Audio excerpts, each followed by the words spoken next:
Hey there, welcome back to the channel. If you're new here, I'm truly glad you found your way to this space. A place where we explore the quiet truths of life through stories shaped by Zen simplicity and Stoic strength. If that speaks to your soul, go ahead and subscribe, and hit the bell icon so you never miss one of these reflective journeys. Today's story is a quiet one.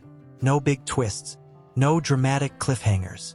Just a man, an old notebook, and the memory of a woman who once gave him everything, without asking for anything in return. It's a story about love that doesn't cling, about presence that doesn't perform, and about the kind of giving that this world often overlooks but never forgets. So settle in, take a breath, and let's begin.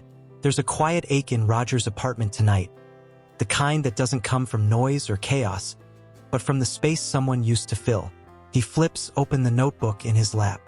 The pages are yellowed at the corners, soft from years of being touched. Inside are notes, small, tender messages in Mira's handwriting. Doodles, reminders to drink water, to look at the sky, to forgive himself. Roger smiles faintly, and then the smile vanishes, replaced by the ache of remembering what was given freely, and not understood until it was gone. She never made declarations of love with dramatic gestures. No loud music, no sweeping speeches. Instead, she would appear behind him, wordless, placing a warm cup of tea by his side. It wasn't a performance, it was perception. She saw his slouched shoulders, the sigh he didn't know he sighed, and without needing to fix anything, she simply offered presence.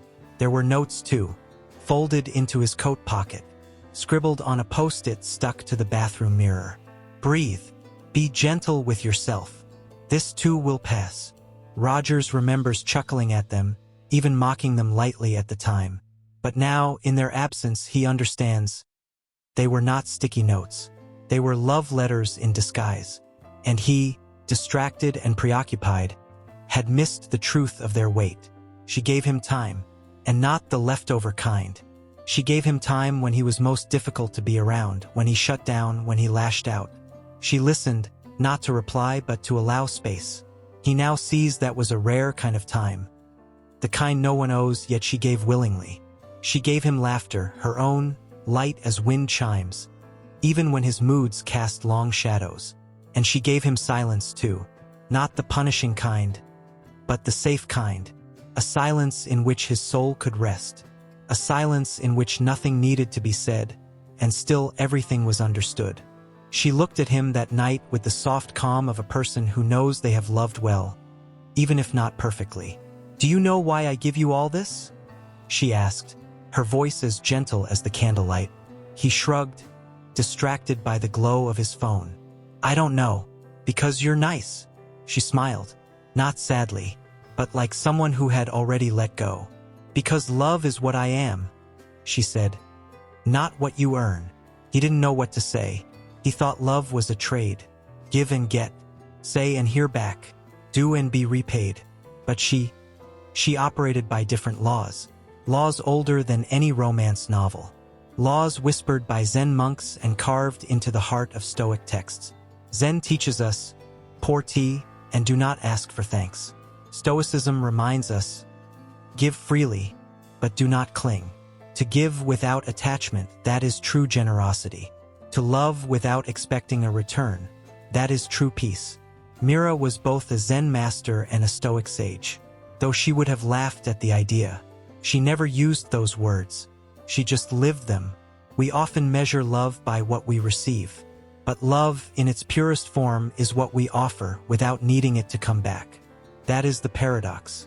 When we stop clutching at love like something owed, we begin to feel its fullness. He begins a letter, one he may never send. But that's not the point. "Mira, thank you for teaching me that love is not a ledger, that a gift loses its soul the moment we demand it be balanced. You gave without keeping score. You loved without condition. You walked away not because you stopped loving, but because I didn't yet understand the shape of your love. But now I do. In this life, the greatest gifts don't come in boxes.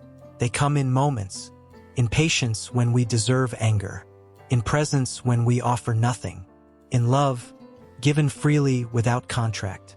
Most of us will miss them because they are small, unassuming, inconvenient, but if we are wise, we will slow down enough to see them. If we are grateful, we will hold them gently.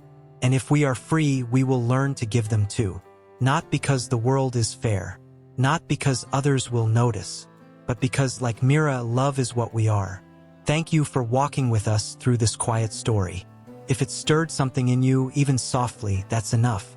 In a world that often demands loud proof of love and quick returns, may we remember the quiet givers.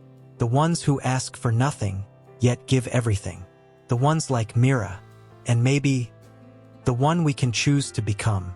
If this story moved you, helped you reflect, or reminded you of someone you once took for granted, or someone who still gives you their quiet love, please take a moment to support the channel.